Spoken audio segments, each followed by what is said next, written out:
je me prêtais aux questions des journalistes sur quelques questions relatives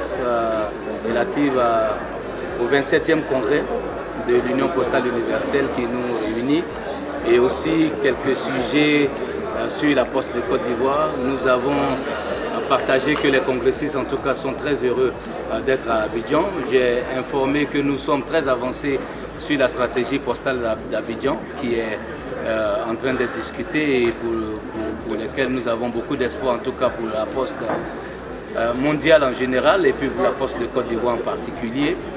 Nous avons plus de 110 pays en présentiel, ce qui est une grosse fierté et même une réussite déjà quand on sait les quelques sujets qui étaient en filigrane avant de commencer le congrès. La Poste de Côte d'Ivoire se porte de mieux en mieux. Elle a beaucoup de travail à faire pour qu'elle puisse être dans le quotidien des Ivoiriens. Mais ce que je retiens, c'est qu'une partie de la stratégie postale mondiale, c'est de faire des opérateurs postaux des points de prestation de services aux citoyens. Parce que pour nous, un pays est dit émergent quand un citoyen, quelle que soit sa situation géographique ou sociale, a accès aux services. La présence postale sur l'étendue du territoire est un atout pour que nous puissions accompagner nos concitoyens dans les services administratifs, financiers et digitaux. Et bon, c'est une chance pour nous de pouvoir partager les expériences de ceux qui ont déjà bien réussi. Et je pense que c'était une très bonne initiative de me prêter à ce jeu, à ces questions. Et je souhaite bon vent à la Poste de Côte d'Ivoire et bon vent aux postes africaines. Merci.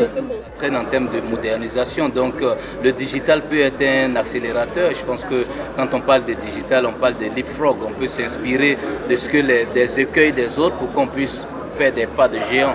Donc l'idée, c'est de faire en sorte que le digital soit partie prenante de nos processus de modernisation, mais surtout qu'on puisse apporter la prestation à nos citoyens. Et bien évidemment, le e-commerce est un fer de lance parce que les volumes de courrier sont en forte baisse pendant que les volumes de colis et paquets sont en train de monter en puissance.